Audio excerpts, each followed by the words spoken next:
चलाऊं। जिनके मन में जो भी प्रश्न है वो अपना प्रश्न पहले रखें। भाई जो मैंने कल पूछा था ना, चित्रगुप्त द्वारा हमारे जो हम लोगों ने कर्म लिए कर रहे हैं वो लिख रहे हैं ऊपर। अब आपने कल जो बताया था कि चित्र कुछ नहीं होता है। ठीक है, बहुत अच्छी बात है कि आपने पूछा है कि क्या चित्रगुप्त हमारा मतलब लिखते हैं और चित्रगुप्त का क्या रोल है, कैसे हम समझें कि ये चित्रगुप्त का रोल चल रहा है। ठीक बात है। भाई जी मेरा भी प्रश्न है। हाँ बोलो। कल कहा था ना आपने कि समय, प्रकृति, आत्मा, परमात्मा ये हाँ हमेशा से हैं, रहेंगे और थे। थे, ठीक है। इनके बिना ड्रामा इनकम्प्लीट है। ड्रामा इन चारों से बना इन है। तीन से मतलब बना है। चार, तीन तीन अच्छा तीन से बना है। परमात्मा का भी तो रोल है ना इसमें नहीं, ड्रामा। परमात्मा भी एक आत्मा है। ठीक है, चलो तीन से बना है। हाँ तो जी। मेरे ये पूछना है कि फिर तीनों की वैल्यू बराबर हुई, एक के बिना भी ड्रामा इनकम्प्लीट है। तो एक हम एक एक तो यहां तक देखो कि जो आत्मा सबसे थोड़े समय के लिए आने वाली है, हाँ जी मकान के अंदर एक छोटी सी ईंट का भी महत्व है, छोटे से कंकर का भी महत्व है। ठीक है। तो मेरा प्रश्न ये है भाई जी हम्म, कि चलो बाकी तो पतित होते हैं, परमात्मा और समय तो पतित नहीं होते, फिर हम परमात्मा को इतना याद क्यों करते, प्यार करते, समय को हम बराबर वैल्यू क्यों नहीं देते? बहुत अच्छी बात है, इसको हम देखते हैं अभी। और किसी का प्रश्न है तो बोलो। सोसाइटी की ये जो ड्रामा है, खेल है, हाँ जी। हम सब ने मिलकर जो खेल खेला है, हम्म ये जो हम कंटिन्यू घुमा रहे हैं, आ रहे हम्म जा रहे हैं, तो इस सब कुछ करने का औचित्य क्या है? औचित्य क्या है? राइट। और कोई प्रश्न? नवरात्रि में हमारे कर्म को चेक करते हैं। कौन? धर्मराजपुरी में हमारे कर्म चेक करके सजा देते। ठीक है, धर्मराज की पुरी में बताते हैं आपको ना। और ओम शांति भाई जी। ओम शांति। जैसे कि काला वो पहले सत्यता के ऊपर में आत्मा सत्य है, हाँ जी। तो इसमें तो आत्मा सत्य है, तो जैसे कि मुर्गी और अंडा कौन पहले आया, इसमें सत्यता कौन है? तो मुर्गी के अंदर तो आत्मा रहता है, हम्म। या बीज या पेड़। पेड़? हाँ जी। तो बीज सत्य होगा कि पेड़ सत्य होगा? हाँ, यही यही क्वेश्चन था, इसका आंसर कल मिला नहीं। जी। नहीं मिला, ठीक है, आज इसका आंसर दे देते हैं, क्योंकि आंसर की एक लाइन थी जो उस समय रह गई किसी भी बात में, तो वो मैं बाद में सोचता रहा कि आंसर उनको रहेगा कि हमें पूरा नहीं मिला। तो आज हम उसको समझते हैं, पहले हम उसी विषय को ही लेंगे। हम बहुत अच्छी तरह से ध्यान से पहले देखेंगे कि हमने घड़ी को देखा हुआ है।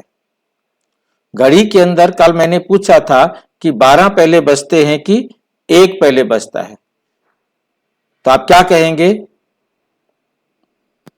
12 पहले बजेंगे कि 1 पहले बजेगा? हम यदि ये कहें कि 1 जो है ना अंडा है और 2 जो है वो मुर्गी है, जो 2 से भाग होने वाले नंबर हैं वो मुर्गी है, और जो 2 से भाग नहीं होते हैं वो अंडा है। तो अब आप मुझे ये बताइए कि जब अंडा 1 बजा अंडा था, और 12 बजे तो मुर्गी थी, 2 बजे अंडा मुर्गी थी, 3 बजे अंडा था, मतलब एक के बाद एक चारों में से चलते आ रहे हैं। पूरे उसमें से घड़ी में से 1 से 12 तक की घड़ी में से मुझे यह बता दो कि पहले क्या था। यदि हम अंडे को पकड़े तो अंडे से पहले मुर्गी थी, मुर्गी से पहले अंडा था, अंडे से पहले मुर्गी थी, मुर्गी से पहले अंडा था, सारे चक्कर में घूम जाए, कोई भी हम नहीं बता सकते कि पहले कौन सा था। इसी प्रकार हमारे सामने मैं ये चित्र आपको दे रहा हूं, इस चित्र को आप ध्यान से देख करके बताएं कि पहले कौन सा युग था।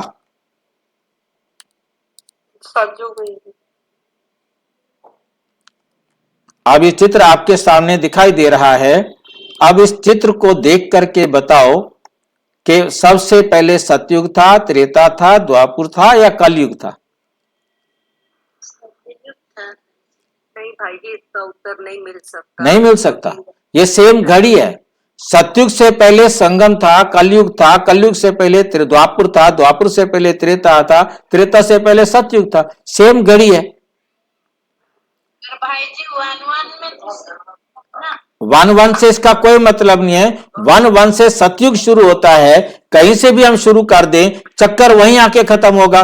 हम यदि त्रेता से शुरू करते हैं तो यहां से पूरा चक्कर लगाकर त्रेता, ये चक्कर पूरा यहां होगा। इसके अंदर कोई जगह भी नहीं लगा सकते।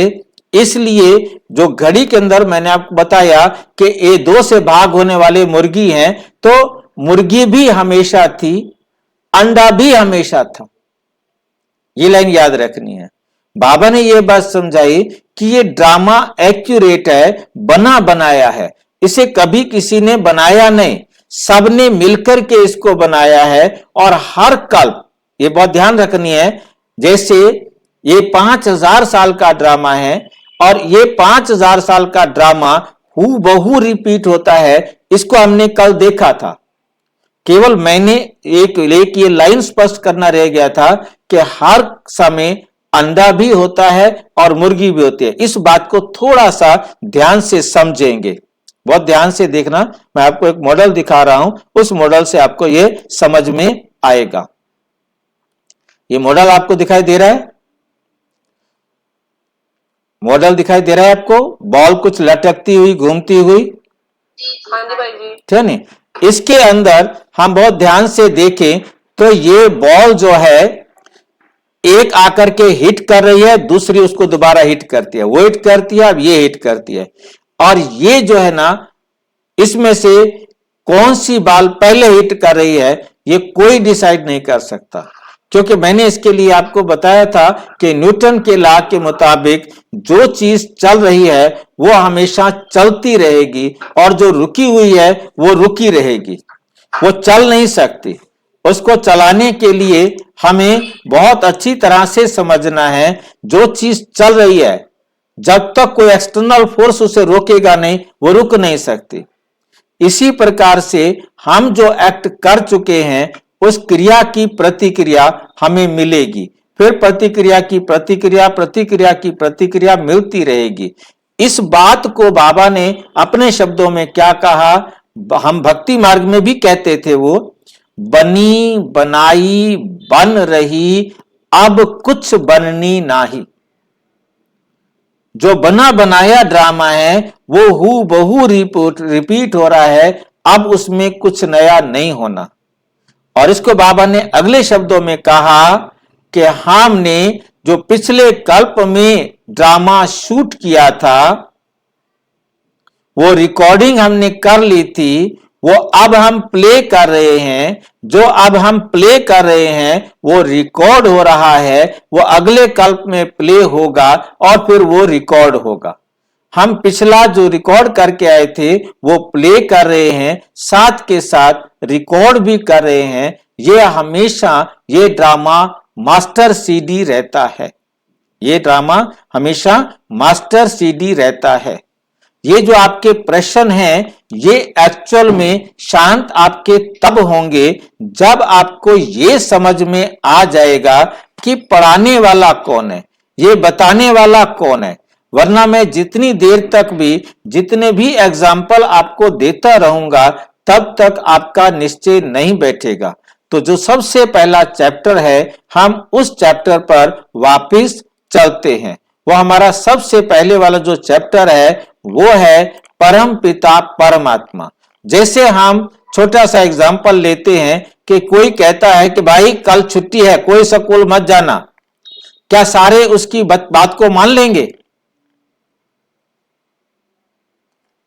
कल है मान लेंगे आप? नहीं भाई जी, नहीं मानेंगे। सबसे पहला क्वेश्चन उसके प्रति आपका ये होगा, किसने कहा छुट्टी है कल की? और वो ये बताए कि पीएम ने कहा है, सीएम ने कहा है, डायरेक्टर ने कहा है, अथॉरिटी के बारे में बताए, या कोई न्यूज सुनाए या कोई न्यूज दिखाए, तब आप उसकी बात पर विश्वास करेंगे। तो अब हमारे सामने जो प्रश्न आता है कि हमें जब ये पता लग जाए कि ये कहा किसने, किसने बताया, तो बताने वाला है परम पिता परम आत्मा। जब हम इस बात को समझ जाएंगे कि ये समझाने वाला परम पिता परम आत्मा है, तब हमारा प्रश्न क्या होगा? शांत होगा। इस बात को हमें बहुत अच्छी तरह से समझना है, क्योंकि हमें सबसे पहली बात यह समझनी है कि परमात्मा कौन है, परमात्मा की क्या विशेषता है, परमात्मा क्या करता है, परमात्मा क्या नहीं करता है।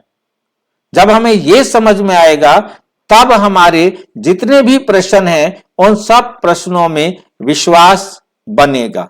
तो ये चैप्टर हमारा बहुत मोस्ट इंपॉर्टेंट है, इसको हमें ध्यान से देखना है। हमें अब तक परमात्मा के बारे में यह समझ में आ चुका है कि परमात्मा ही केवल अपना परिचय दे सकता है और कोई परमात्मा का परिचय नहीं दे सकता। इसमें किसी प्रकार का किसी को डाउट हो तो पहले यह क्वेश्चन रिमूव करना जरूरी है कि परमात्मा का परिचय परमात्मा के सिवाय और कोई नहीं दे सकता। इसमें किसी को डाउट है?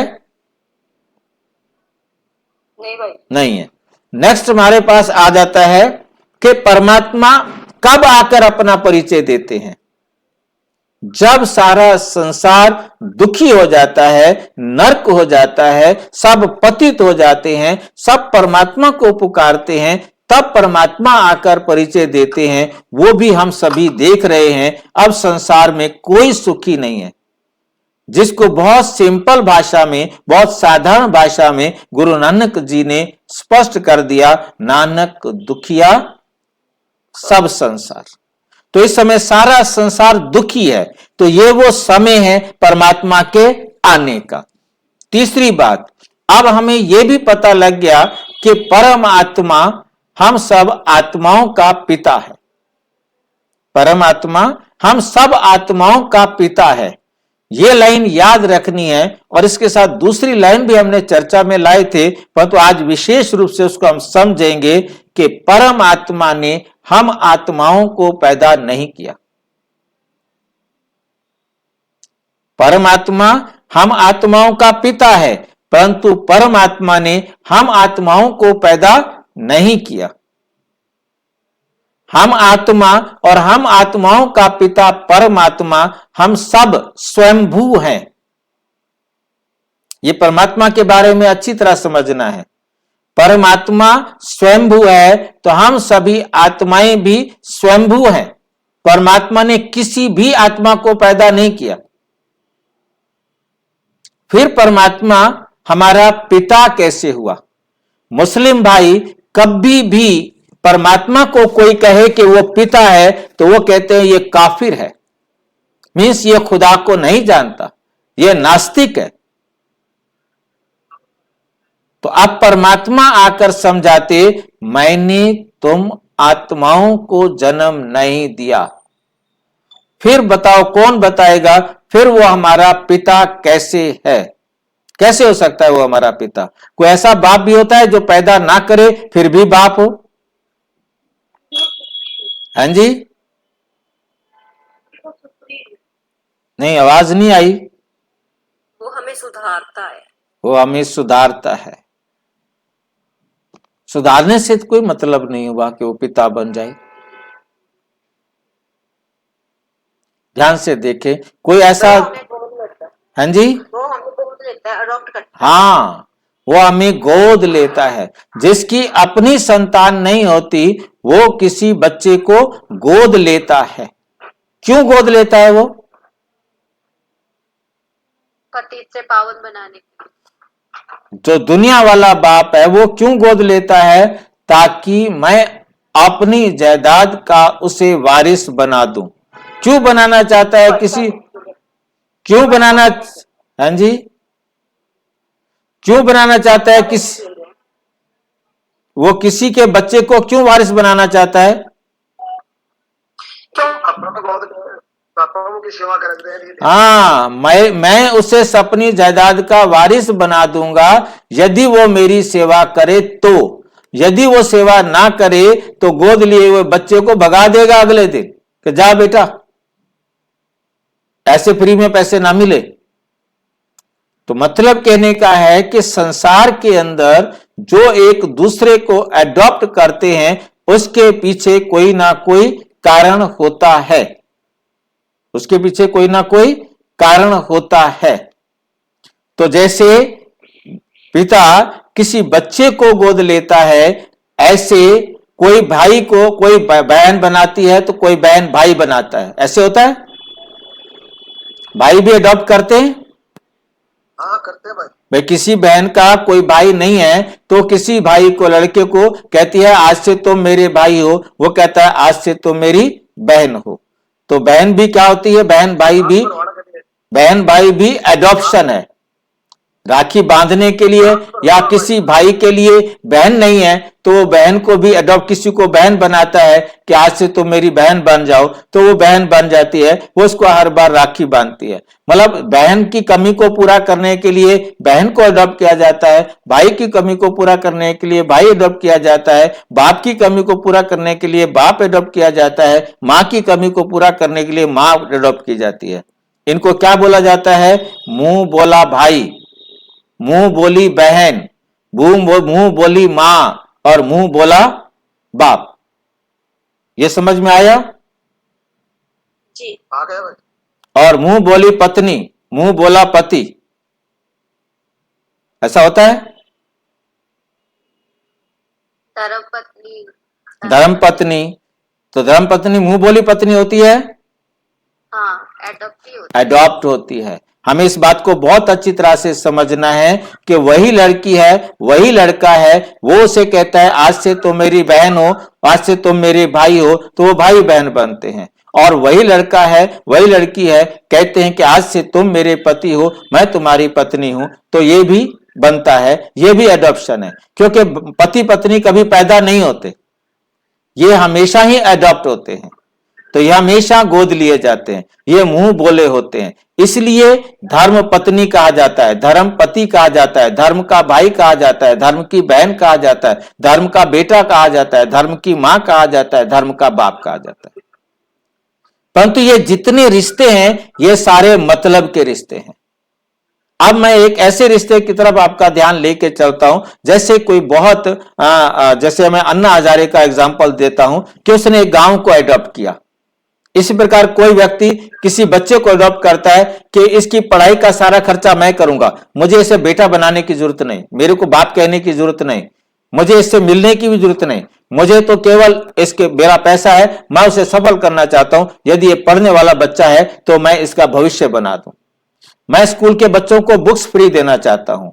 ये भी अडॉप्शन है। कोई स्कूल को अडॉप्ट करता है, कोई बच्चे को अडॉप्ट करता है, कोई गांव को अडॉप्ट करता है। जैसे अन्ना हजारे ने गांव को अडॉप्ट किया और उस गांव को हरा भरा बनाने में, उसकी सुविधाओं को जुटाने में उसने अपनी सारी पेंशन का पैसा लगा दिया और उसने अडॉप्ट किया।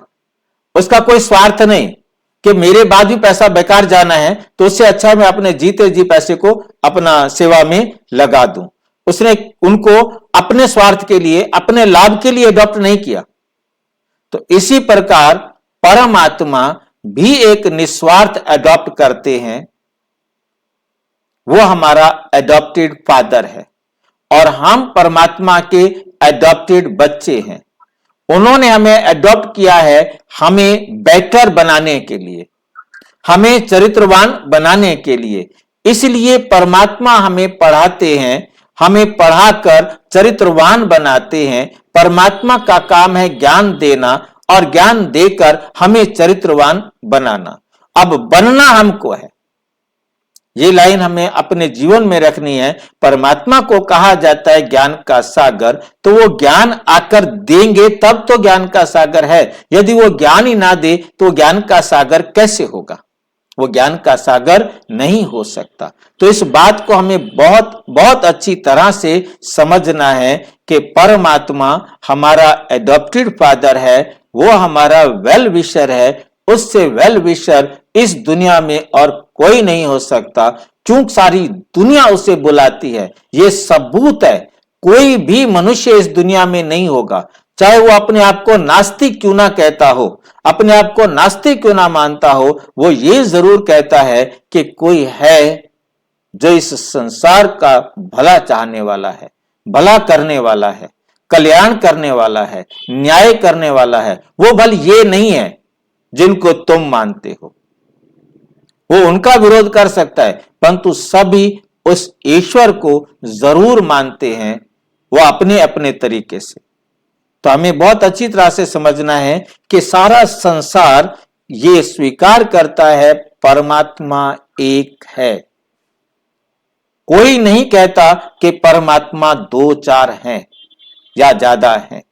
सभी कहते हैं परमात्मा एक है, परंतु जिसे मैं समझता हूं वो परमात्मा है, ये गलती आ जाती है।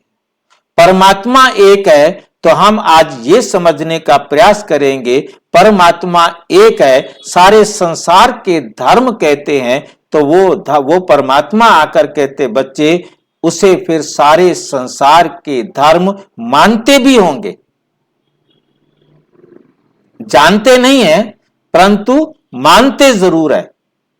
अब परमात्मा समझाते बच्चे देखो मुझे सब कैसे परमात्मा मानते हैं, अपने बारे में सारे संसार के द्वारा कैसे मैं माना जाता हूं वो समझाते हैं। परमात्मा कहते बच्चे मेरे लिए वेदों में जो शब्द आया है, जो सबसे पहले मेरे लिए शब्द प्रयोग किया गया है वो ओम शब्द प्रयोग किया गया है। ओम का हिंदी में अर्थ है ज्योति, इसीलिए मंदिर में जलाते हैं ज्योति। पूजा करेंगे, पाठ करेंगे, कोई भी धार्मिक काम करेंगे तो क्या करेंगे, क्या जलाएंगे? कोई भी धार्मिक पूजा पाठ करेंगे तो ज्योति जलाएंगे, ठीक है ना? ज्योति जलाएंगे तो कहते हैं कि भी परमात्मा एक ज्योति है और आत्मा भी एक ज्योति है। ओम का अर्थ भी ज्योति। ओम के 108 पर्यायवाची शब्द हैं, ज्योति, अग्नि, हिरण्यकाभा, वारी आदि आदि। तो 108 सभी का अर्थ परमात्मा के जो नाम बताए गए हैं उसमें मैं एक शब्द की चर्चा कर रहा हूं, ओम। ओम का अर्थ है ज्योति, इसलिए मंदिर में जलाते हैं ज्योति। आत्मा भी ज्योति और परमात्मा भी ज्योति कहते हैं। जागरण करते हैं तो क्या जलाते हैं? ज्योति जलाते हैं। कहते हैं मां मां मां मां, सारी रात मां मां मां का जागरण करते रहेंगे, परंतु वहां भी जाकर जलाएंगे ज्योति और जाकर के प्रणाम करेंगे तो ज्योति को करेंगे। कहते हैं कि ज्योता वाली, मां को क्या कहते हैं? ज्योता वाली। ज्योता वाली कहने के भी 2 कारण हैं। मां को ज्योता वाली क्यों कहते हैं? उसके 2 कारण हैं। कौन बताएगा? किसी को याद है?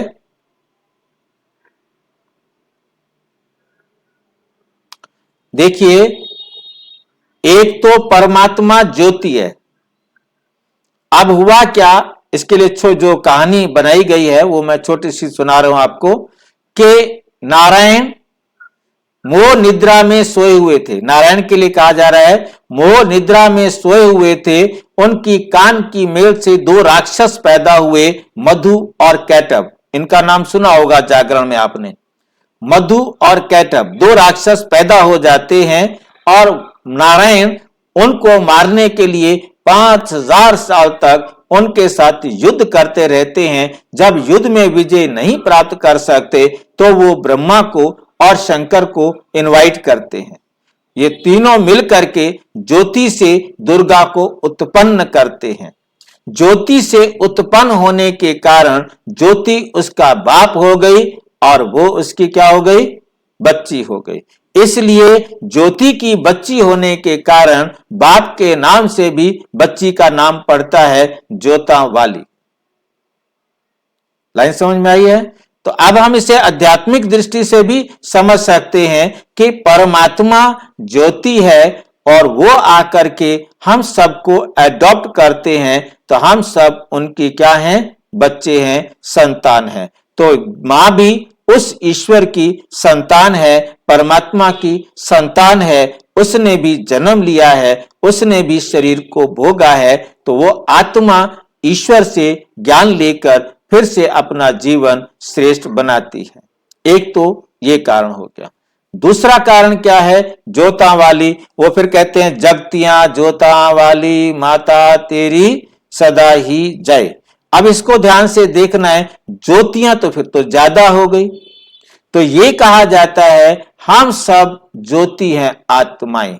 हम सब ज्योतियों को दुर्गुणों से बचाने वाली दुर्गा, शीतलता का गुण देने वाली शीतला, इस प्रकार से देवी जो है वो सब गुणों को देने वाली है, हमें दुर्गुणों से बचाने वाली है, हमारे बुराइयों से हमें बचाने के लिए पालना करने वाली मां होने के कारण हमने उसे भक्ति मार्ग में मां स्वीकार कर लिया।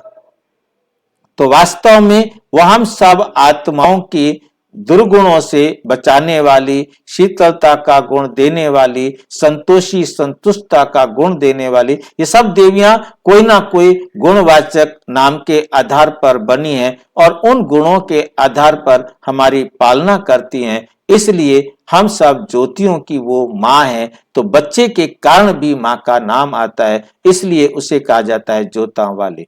तो ज्योता वाली हम बच्चों को दुनिया की रीति से, भक्ति की रीति से और भक्ति की झूठी कहानियों से भी हमें समझ में आया कि उसका भी पिता कौन है? एक ज्योति है। तो हम ध्यान से देख रहे हैं, हमने कहा ओम ज्योति। अब आप देखेंगे किसी ने गुरुद्वारे में ज्योति जलती हुई देखी है?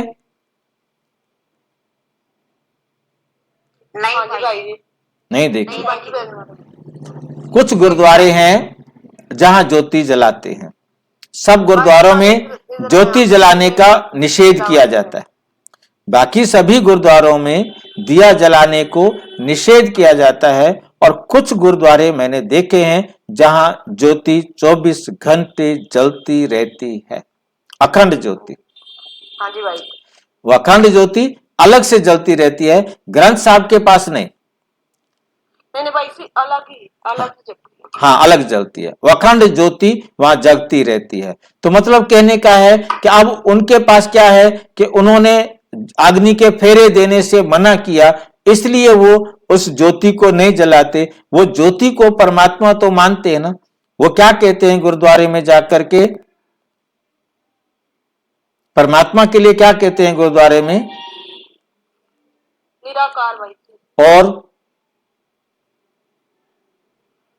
और क्या कहते हैं? एक ओमकार। इन शब्दों को विच्छेद करेंगे, एक ओम आकार। हमने ओम कहा, उन्होंने एक ओम आकार कहा। परमात्मा जो है एक ओम आकार है। परमात्मा एक ओम आकार है। तो परमात्मा एक ओम आकार है, तो बात वही आई, एक ज्योति आकार है।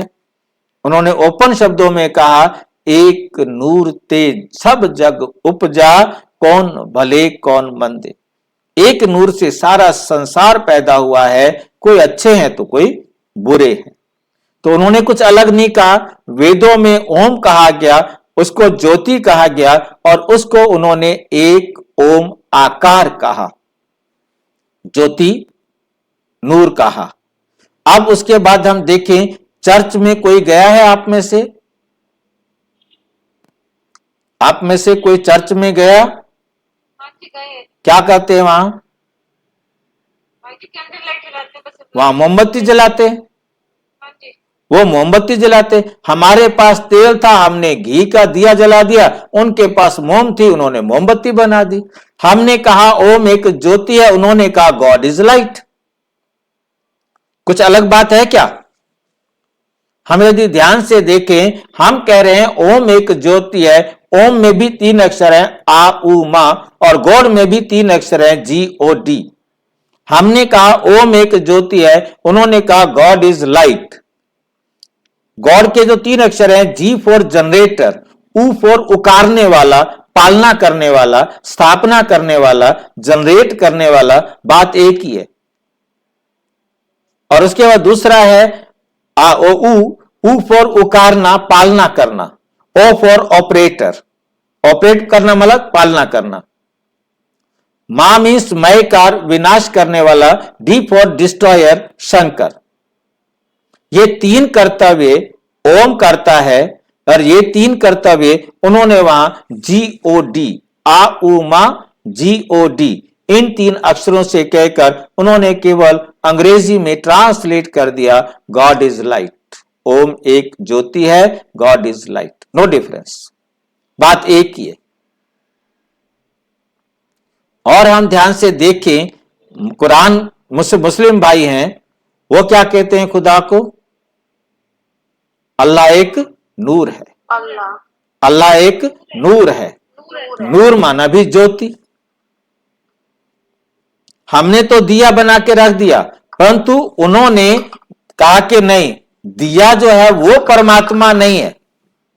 ये बड़ी वंडरफुल बात है, बहुत क्लियर बात है, जिसका समर्थन परमपिता परमात्मा ने आके किया। बच्चे, जो तुमने दिया जला के रखा है, ये मेरा रूप नहीं है, ये मैं नहीं हूं। ये परमात्मा ने आकर स्पष्टीकरण दिया कि ये जो रूप है ये तो दिखाई देता है, मैं दिखाई देता हूं क्या? तो इस बात को हमें बहुत अच्छी तरह से समझना है कि मुसलमान भाई परमात्मा को, खुदा को नूर कहते हैं, परंतु उस नूर को कोई बना नहीं सकता। ये उनकी मान्यता है, ये कुरान की मान्यता है कि उस खुदा को, उस नूर को कोई दिखा नहीं सकता, कोई देख नहीं सकता। तो इस बात को परमात्मा ने आके समझाया। बच्चे, गीता के अंदर जो दुनिया की हमारी जो गीता है, उसके अंदर भी लिखा है, आत्मा सूक्ष्म, अति सूक्ष्म है। इतनी सूक्ष्म है, इतनी सूक्ष्म है, अति सूक्ष्म है। बस इससे आगे गीता चुप हो गई। अब परमपिता परमात्मा ने आके समझाया, बच्चे, मेरा इतना सूक्ष्म रूप है जो तुम इन आंखों से तो क्या, दुनिया के किसी भी सूक्ष्मदर्शी यंत्र से नहीं देख सकते। ऐसा क्यों? ऐसा क्यों के लिए भी बाबा ने जवाब दिया कि हम सूक्ष्म, अति सूक्ष्म है, और प्रकाश का जो सूक्ष्म रूप होता है, प्रकाश का सूक्ष्म रूप होता है उसकी एक किरण, प्रकाश की एक किरण। आप देखते हैं ना, कोई भी ट्यूब हो, कोई भी बल्ब हो, उससे लाखों किरणें निकलती हैं। अब उसमें से एक किरण सूक्ष्म रूप है, उसकी एक किरण। और साइंस के अंदर जो भी आप में से थोड़ा साइंस को जानते होंगे, वो जानते होंगे कि प्रकाश की एक किरण जहां भी पड़ेगी वहां कौन सा चिन्ह बनेगा? बिंदु, डॉट, डॉट बनेगा, बिंदु बनेगा।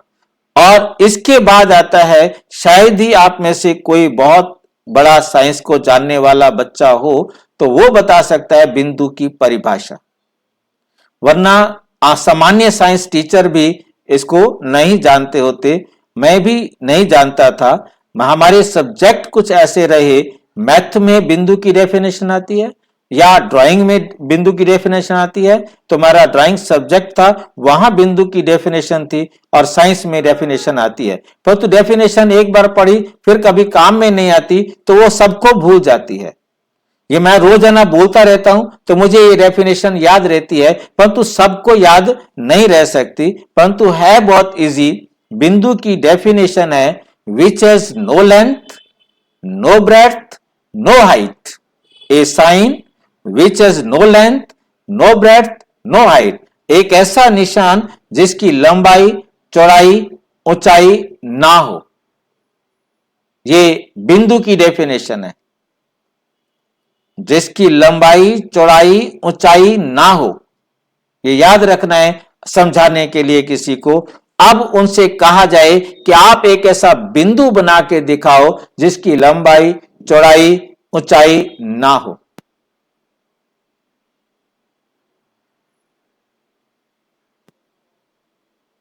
हम यदि किसी भी पेंसिल से बहुत बारीक नोक करके भी डॉट लगाएंगे तो उसकी लंबाई, चौड़ाई, ऊंचाई होगी।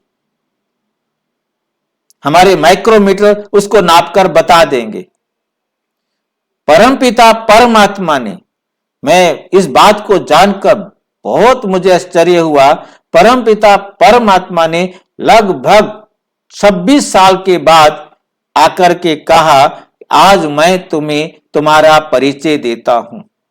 इससे पहले आत्मा को अंगूठे मिसल समझा जाता था, फिर दाल के बराबर समझना हुआ, फिर खसखस के बराबर समझना हुआ, फिर क्या बोलते हैं बड़ के बीज के बराबर समझना हुआ, बीच में राई भी आई, अलग अलग मुरलियों में बाबा बताते आए। और अब आकर के 26 साल बाद आकर के परमात्मा कहते, बच्चे आओ, आज मैं तुम्हें अपना और तुम्हारा रूप बताऊं। और पेपर उठाकर पेंसिल की नोक बनाकर डॉट लगा के कहा, यह है आपका रूप। तो जगदीश भाई जी उस समय ज्ञान में आ चुके थे। जगदीश भाई जी खड़े हुए और उन्होंने कहा, फिर तो उस टाइम जो है ना शिव बाबा का जो है ना उल्लू अंडे जैसा आकार वाला जो बना हुआ है वो ओवल शेप जो है ना बना हुआ था। तो कहा कि फिर तो ये शेप गलत हो गई, सारे बदल दिए जाएं। तो परमात्मा ने कहा, नहीं, इनको बदलने की जरूरत नहीं, इनके बीच में एक और डॉट लगा दो। इससे पहले डॉट नहीं लगता था। तो आप सोचिए परमात्मा ने कितनी धैर्य रख के पढ़ाया, और आपको हमारे पास धैर्य नहीं, आपको हम सारे चैप्टर एक साथ क्लियर करा रहे हैं। हम धैर्य नहीं रख पा रहे। बाबा बहुत धीरे धीरे कि जल्दी से भाग ना जाए कि पता नहीं ये क्या बता रहे हैं। तो आपको बहुत तर्क सहित आपको समझ में आ रहा होगा कि हम आत्मा इतनी सूक्ष्म है, इतनी सूक्ष्म है कि हम किसी भी सूक्ष्म दर्शी द्वारा मापे नहीं जा सकते हैं। हम ज्योति हैं, हम प्रकाश की किरण की तरह, परंतु हमारा साइज बहुत छोटा है।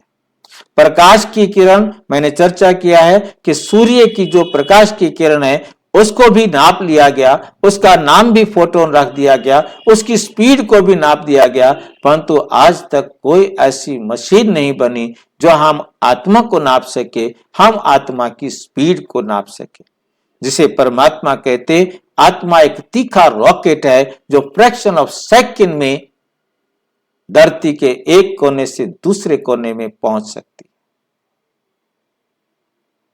तो हमें परमात्मा के बारे में समझ में आया कि परमात्मा इतना सूक्ष्म है, हम आत्मा भी उतना सूक्ष्म है, परमात्मा भी उतना सूक्ष्म है। हम सबका सभी आत्माओं का, चाहे वो परमात्मा हो, चाहे देवात्मा हो, चाहे धर्मात्मा हो, चाहे महान आत्मा हो, चाहे दुष्ट आत्मा हो, सभी आत्माओं का जो साइज है, शेप है, वो एक जैसी। और हर एक आत्मा की रिकॉर्डिंग कैपेसिटी 5000 ईयर्स। इसके साथ मैं लगाया करता हूं प्लस माइनस नैनो सेकंड। ये बात थोड़ा समझना है। जो कोई आपके पास जरा आजकल इसको जो ना इलेक्ट्रॉनिक्स का जमाना है, तो इस प्लस माइनस का मतलब आप उनको समझा सकेंगे। जैसे कोई भी हम चीज खरीदते हैं, जो भी इलेक्ट्रॉनिक्स की आइटम होती है, उसकी कैपेसिटी के बारे में बताया जाता है, उसके काम के बारे में बताया जाता है, कैपेबिलिटी के बारे में बताया जाता है।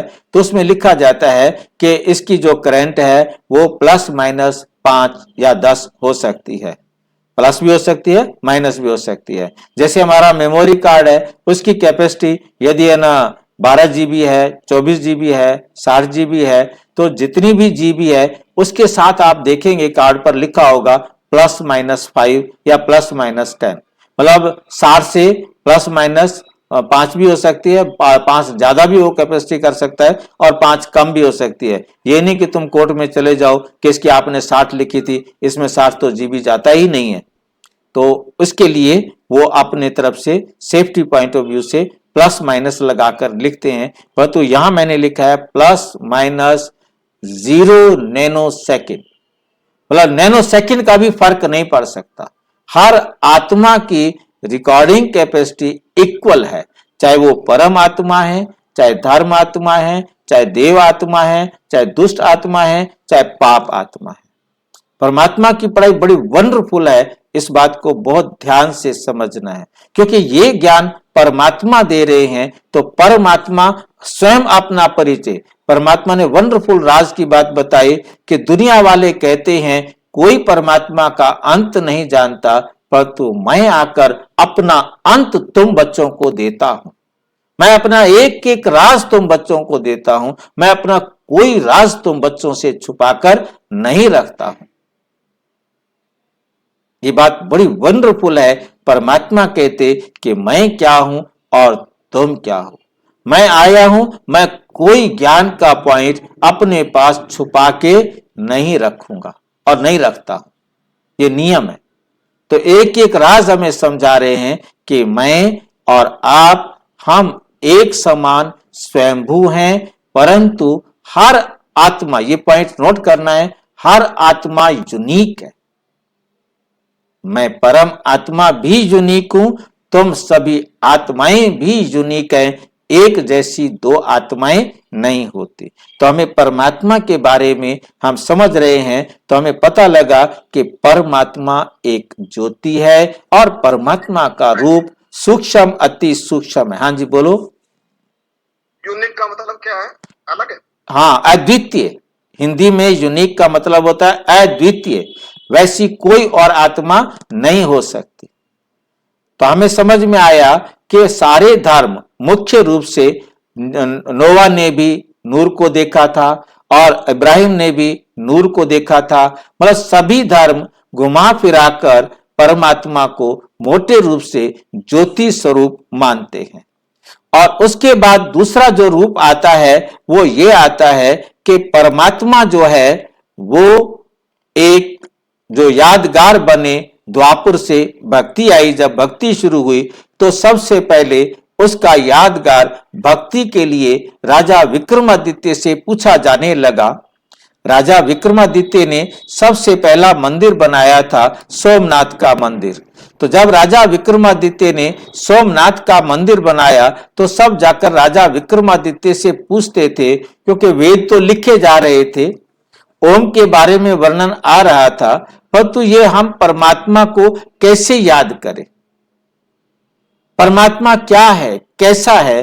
तो सबसे पहले राजा विक्रमादित्य ने जब ये मंदिर बनाया, क्यों बनाया, वो सोचने लगे क्या करूं, कैसे परमात्मा का के बारे में इनको समझाऊं।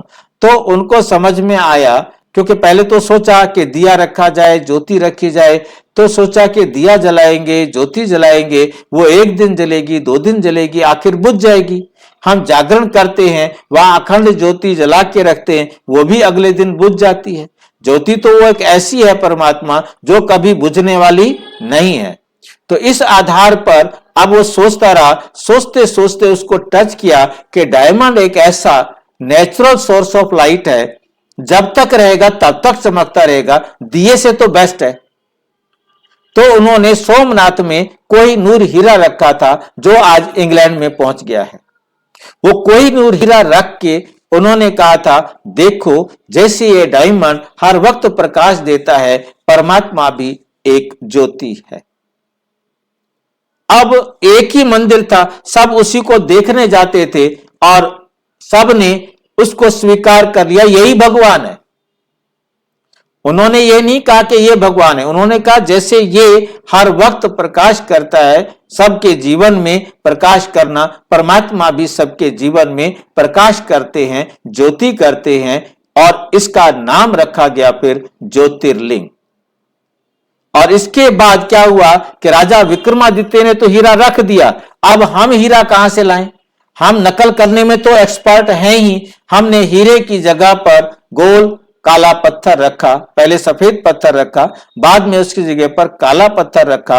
उसमें से ज्योति तो नहीं निकल सकती थी, पर तो हम उसका नाम रख सकते थे ज्योतिर्लिंग।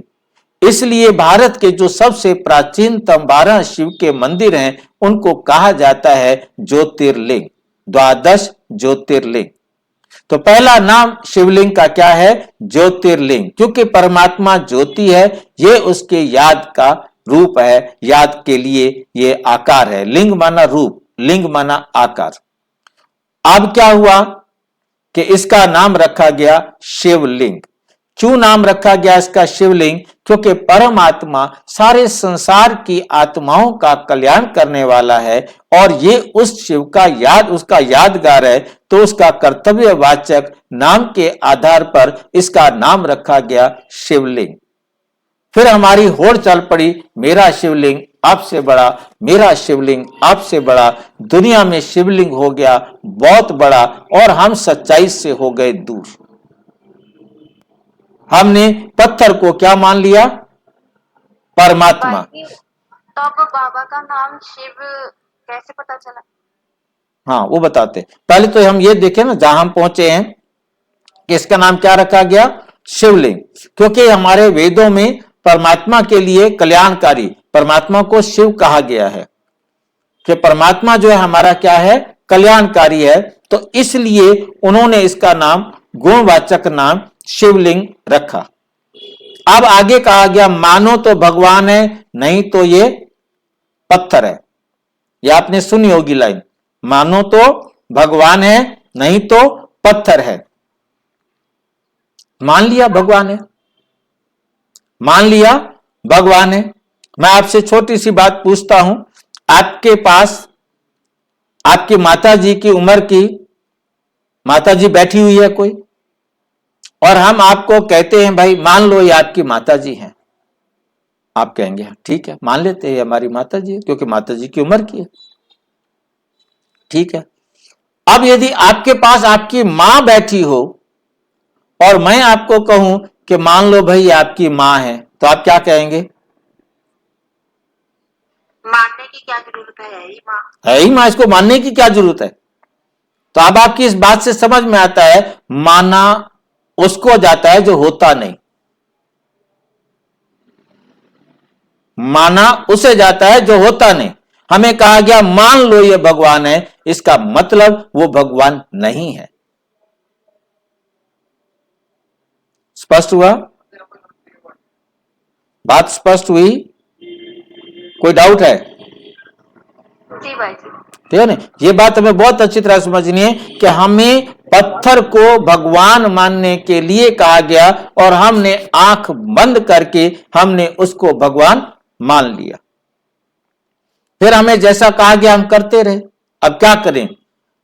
तो अब उसके बाद हमने इसकी पूजा करना शुरू कर दी। और आप देखेंगे शिवलिंग को हर मंदिर में, शायद ही कोई मंदिर हो सनातन धर्म का जहां शिवलिंग ना हो। और नियम अनुसार यदि कोई मंदिर बनाया जाता है तो सबसे पहले शिवलिंग की स्थापना की जाती है, फिर किसी दूसरी मूर्ति को रखा जाता है। शिवलिंग सबसे पहले स्थापन किया जाता है। शिवलिंग को हमेशा जमीन पर टिकाया जाता है। आज थोड़ा अपने सुविधा के हिसाब से ऊपर भी रखने लग गए हैं, परंतु नहीं तो नियम अनुसार शिवलिंग धरती पर ही रखा जाता है। जैसे आप रामेश्वरम में देखते हैं कि राम धरती पर बैठकर ही शिवलिंग की पूजा कर रहे हैं। तो इस प्रकार से ये हम देख रहे हैं, ये राम बैठे हुए हैं और शिवलिंग की पूजा कर रहे हैं। तो धरती पर शिवलिंग रखा है, परंतु आजकल मॉडर्न जमाना आ गया है, शिवलिंग को ऊपर रख सकते हैं, परंतु नियम अनुसार शिवलिंग को धरती पर ही रखा जाता है और राम जो है उसकी क्या कर रहे हैं? पूजा कर रहे हैं।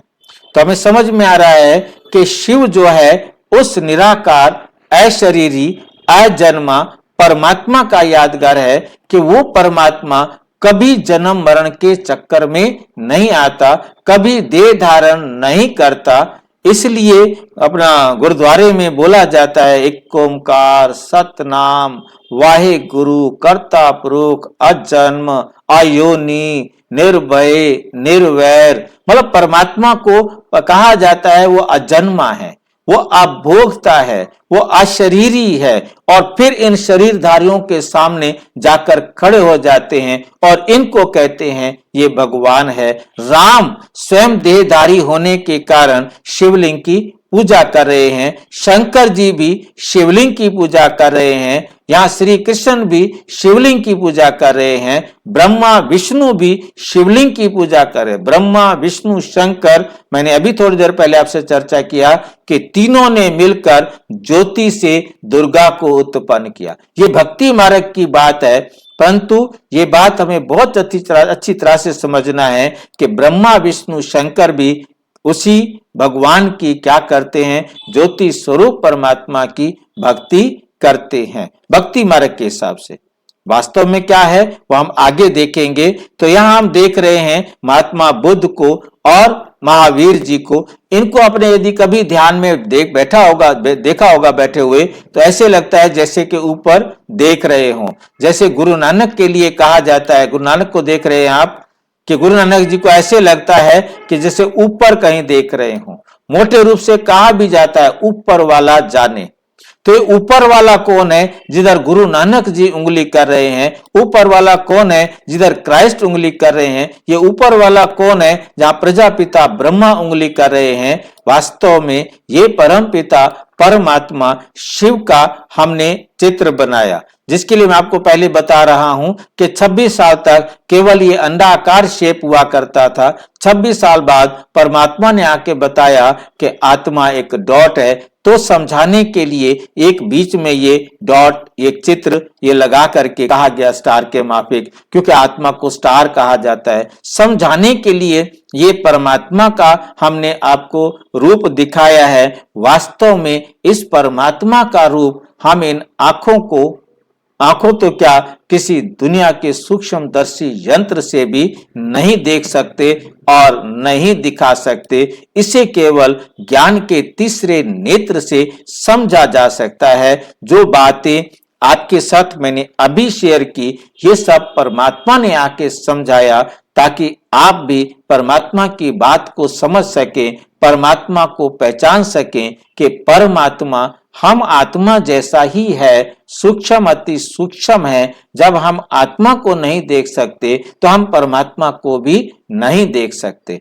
परंतु परमात्मा ने ये सारी समझ दी है। इस समझ से हम समझ गए हैं कि परमात्मा है सूक्ष्म अति सूक्ष्म, और हम आत्मा भी हैं सूक्ष्म अति सूक्ष्म, जिसे संसार का कोई भी तत्व, जिसे हमारे गीता में लिखा गया कि अग्नि, आत्मा को अग्नि जला नहीं सकती, वायु सुखा नहीं सकती, शस्त्र काट नहीं सकता, पानी गीला नहीं कर सकता। मतलब पांचों तत्व प्रकृति के आत्मा पर कोई प्रभाव नहीं डाल सकते। तो हमें बहुत अच्छी तरह से समझना है परमात्मा पर। हाँ जी,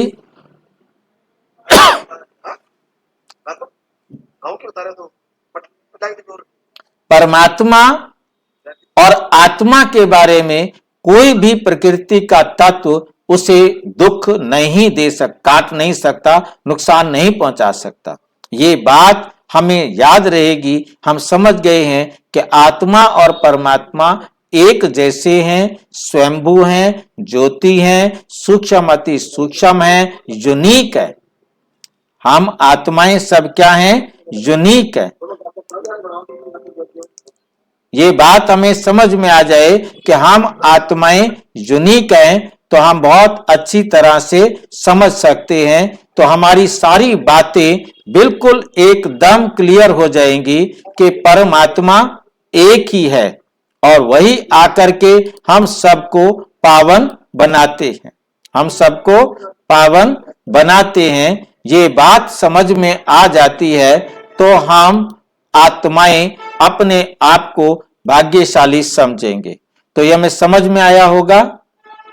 हम आत्माएं बहुत ही सूक्ष्म हैं, और आज हम देखते हैं कि परमात्मा का हमें परिचय मिला। परमात्मा जो है सूक्ष्म अति सूक्ष्म है। परमात्मा का हम आकार बनाना चाहें तो बना नहीं सकते। तो ये हमारा परमात्मा के बारे में परिचय था, जिससे हम परमात्मा की पहचान मिली। आगे हम और आगे जानते जाएंगे। जितना आपने अभी सुना परमात्मा के बारे में, इसमें कोई भी प्रश्न आपके मन में उठ रहा है वो आप पूछ सकते हैं।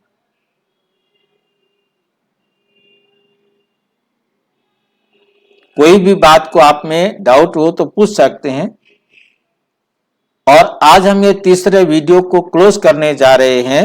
तो आपने तीनों वीडियोस में से जो भी आपके मन में प्रश्न आए वीडियो में से, आपका अलग प्रश्न तो बहुत सारे रहेंगे, उनको तो हम करेंगे, परंतु जितना आपने सुना है, जितना आपने तीनों वीडियोस में देखा है, वहां किसी भी प्रकार की कोई भी बात आपको अस्पष्ट होती है तो आप कल पूछेंगे। उसको अच्छी तरह से नोट करें।